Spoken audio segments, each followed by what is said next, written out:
Some stories spread like wildfire because they contain every ingredient that people secretly crave: arrogance, power, injustice, and the sweet sting of unexpected revenge. This is one of those stories. Imagine an elderly man, weathered by life's storms, quietly living out his final years in peace, until a group of self-proclaimed HOA cops decided to push him too far.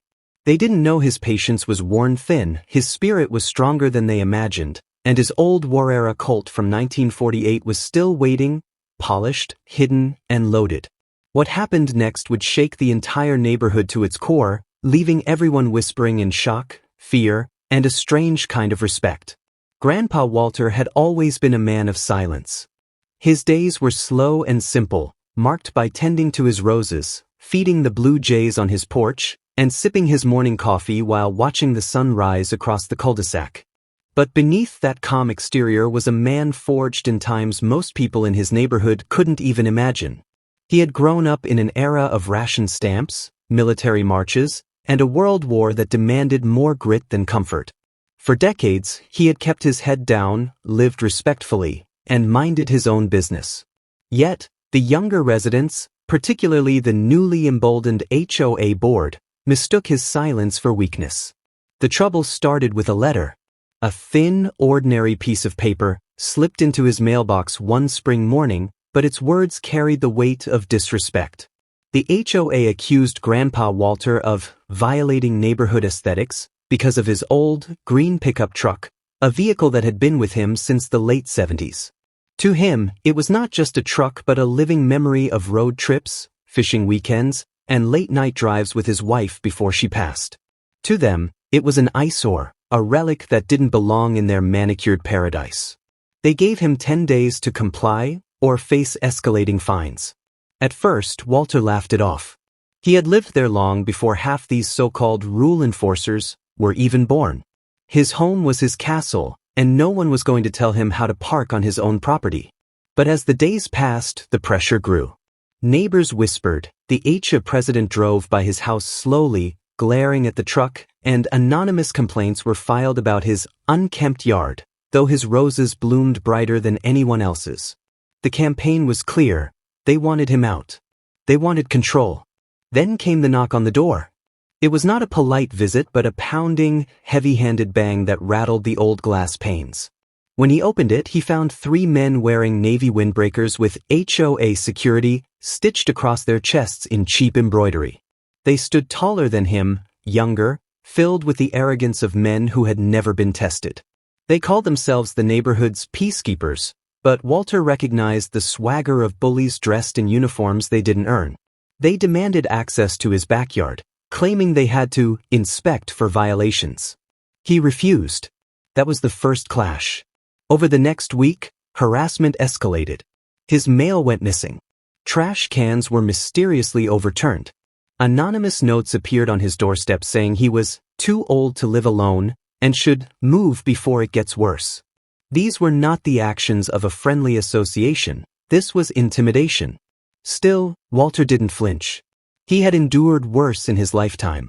He locked his doors, closed his curtains, and quietly oiled the old Colt he had inherited decades ago. It had been tucked away, a keepsake from his younger years, a reminder of times when men defended what was theirs with steel and resolve. Few in the neighborhood even knew he owned it. The breaking point came on a Friday night. The air was thick, the street unusually quiet, and Walter sat in his living room chair with the television humming faintly. That was when he heard the metallic rattle of his gate. Someone was forcing it open. He rose, heart steady but strong, and moved toward the back of the house. Through the dim glow of his porch light, he saw them, the same 3 men from before, but this time, gloves on, flashlights in hand, and the false authority of trespassers who thought no one would stop them.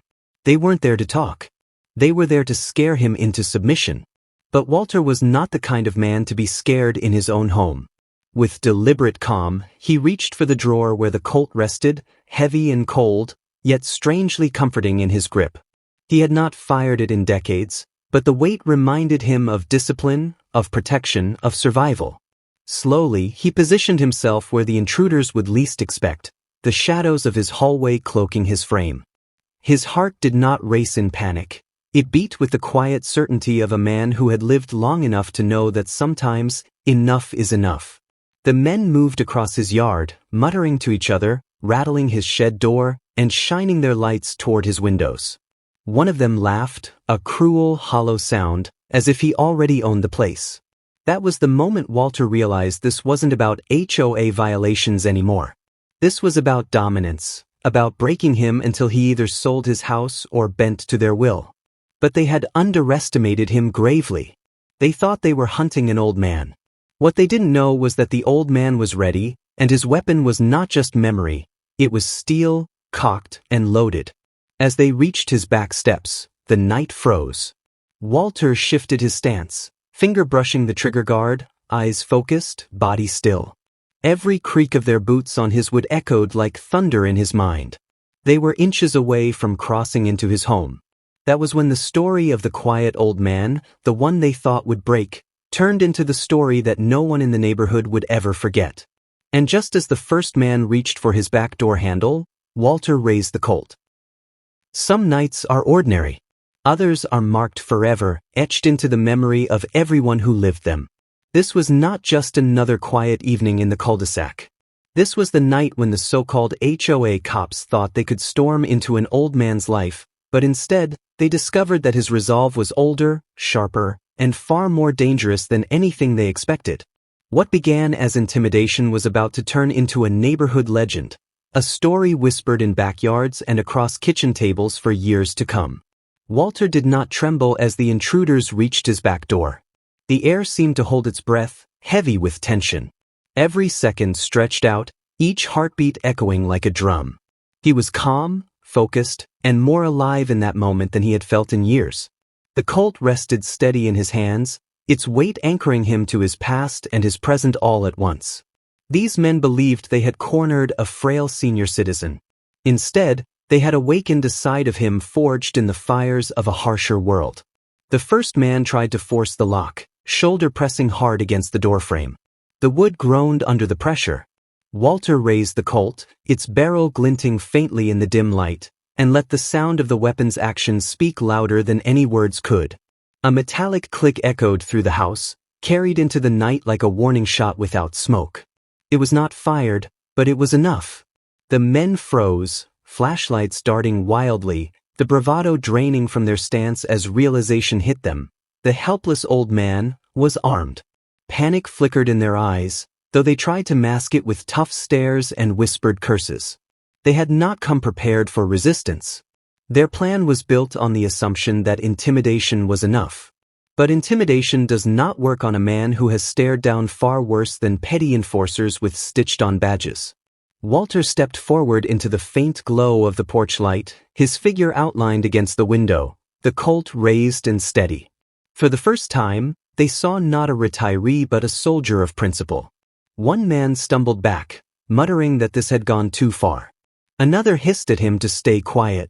The third, the boldest of them all, tried to push forward anyway, determined to prove control. That was the fatal mistake. Walter's voice never filled the night. He let silence carry his message, his stance declaring that the next move would decide everything. The tension was unbearable, thick enough to choke. In that silence, the men finally understood. If they pushed 1 inch further, this would end in a way they were not ready to face. But backing down wasn't simple for them. Pride is a dangerous chain, and theirs was heavy. They retreated that night, but not without venom in their eyes. As they slinked back through the gate, Walter stood tall, still holding the Colt, never lowering it until they vanished into the shadows. The night fell quiet again, but peace did not return. The battle was not over. This was only the beginning of something larger. By morning, the retaliation began. The HOA board wasted no time escalating their campaign. A formal notice was pinned to Walter's door, stamped with authority, accusing him of brandishing a firearm against association representatives. They called him a threat to community safety. They demanded fines, hearings, and even hinted at legal action. But Walter knew the truth. He had defended his home from trespassers. And though the paper bore official seals, he could smell the cowardice behind it. the so-called HOA cops had run back to their leaders, spinning tales to cover their failure. Neighbors took sides quickly. Some whispered their admiration, quietly slipping by to say that Walter had done what they wished they could. Others, fearful of the HOA's power, avoided his house entirely, their blinds drawn tighter whenever he passed. And then there were those who fueled the fire, gossiping at every corner that the old man had gone crazy with a gun. The neighborhood was no longer a community. It was a battlefield with Walter standing alone at the center. Days turned into a tense standoff. The HOA cops began patrolling the street more frequently, slowing their cars in front of his house, glaring from behind tinted windows. New notices appeared weekly, fines, warnings, threats of property seizure. But Walter did not bend. Each morning he watered his roses. Each evening he sat on his porch, the Colt never far from reach. His silence, his refusal to cower, drove them into deeper fury. Then came the second strike. One late afternoon, Walter heard the unmistakable sound of gravel crunching under unfamiliar tires. A black SUV, unmarked but purposeful, rolled slowly up to his driveway. Out stepped men in suits, not neighbors, not HOA board members, but clearly connected. Their polished shoes and clipped gestures carried the weight of lawyers and enforcers. They handed him another letter, this time thick with legal jargon.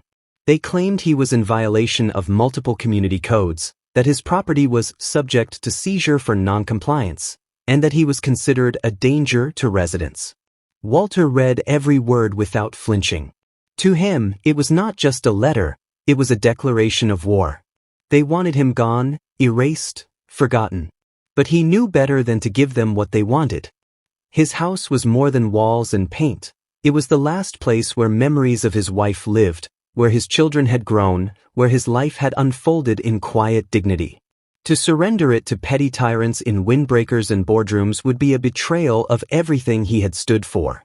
As the SUV pulled away, Walter stood firm in his yard, the Colt heavy at his side, determination burning in his eyes. He had made his decision. They would not take him down quietly.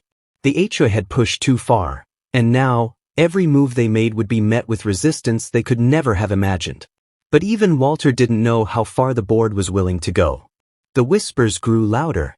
Plans were being made behind closed doors. And soon, another night would come, one darker, one heavier, one far more dangerous than the first. This time, the HOA wasn't coming to intimidate. They were coming to break him. Some wars aren't fought on distant battlefields. Some wars are fought at home, in the quiet streets where neighbors once waved to each other, until greed and power poisoned everything. This was no longer a dispute about roses, trucks, or rules. This was a showdown between an old man's unshakable spirit and a homeowners association drunk on authority. By the time the final night came, both sides knew it would not end in silence. It would end in a story that people across the city would whisper about, stunned and wide-eyed. Walter had seen the signs of escalation. The SUV visits, the endless notices, the stares that burned holes into his back whenever he stepped outside. He knew the board would not stop until he was either broken or gone.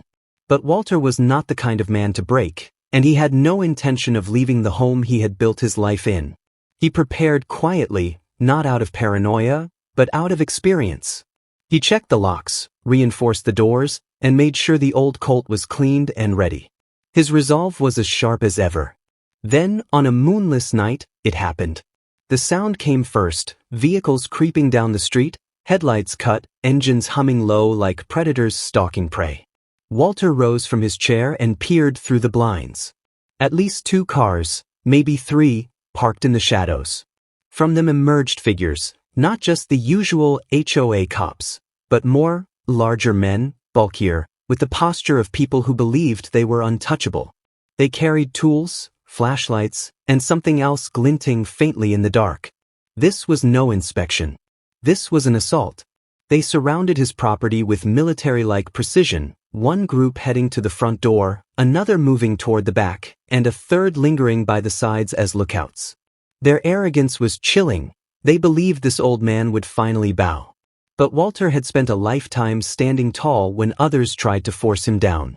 He steadied himself, Colt in hand, his breath slow, his mind clear. He knew this was the moment everything had led to. The back gate groaned as it was forced open, boots crunching against gravel. Flashlights sliced through the night, beams sweeping across the yard. The front porch creaked under heavy steps as fists pounded against the door. The third group muttered near the windows, testing the frames. It was an invasion, plain and simple. And Walter was ready. He moved into position, the Colt raised, his body calm but firm. He did not shout, he did not panic. He let the silence cloak him until the exact second one of them pried the back door open. Wood splintered, the frame cracked, and in that moment, Walter's presence filled the room like a storm. He stepped into view, the Colt gleaming, the intruders frozen in shock. The sound came next. A single, deafening crack shattered the night, echoing through every corner of the neighborhood. Walter hadn't fired wildly, he fired with purpose. The bullet struck a warning into the floorboards, splinters scattering across boots. It was not blood he sought, but fear. And fear spread instantly. Chaos erupted. The men stumbled back, curses filling the air, flashlights scattering as they tripped over themselves. The ones at the front door froze when they heard the shot, realizing they were seconds away from meeting the same steel resolve. The lookouts shouted in panic, retreating toward the shadows. The false confidence of the HOA cops evaporated in an instant. Their uniforms, their threats, their boardroom power, none of it mattered when faced with a man who refused to surrender. The neighborhood awoke. Lights flicked on in houses, blinds lifted, and whispers spread like fire. People saw what was happening, saw the men retreating, saw Walter standing tall on his porch with the Colt still steady in his hand. And in that moment, everything changed. The HOA's illusion of power cracked in front of the very people they had controlled with fear. The image of an old man, unbroken and unafraid, became the story that no amount of paperwork or threats could erase. By dawn, the HOA cops were gone, scattered and humiliated. The board tried to spin the story, painting Walter as a reckless gunman, but the truth had already spread too far. Neighbors knew what they saw. They knew who the real aggressors were. The intimidation, the trespassing, the harassment, all of it had been exposed. And the HOA, once so powerful, found itself fractured from within. Members resigned, lawsuits loomed, and whispers of investigation filled the air. As for Walter, he remained the same.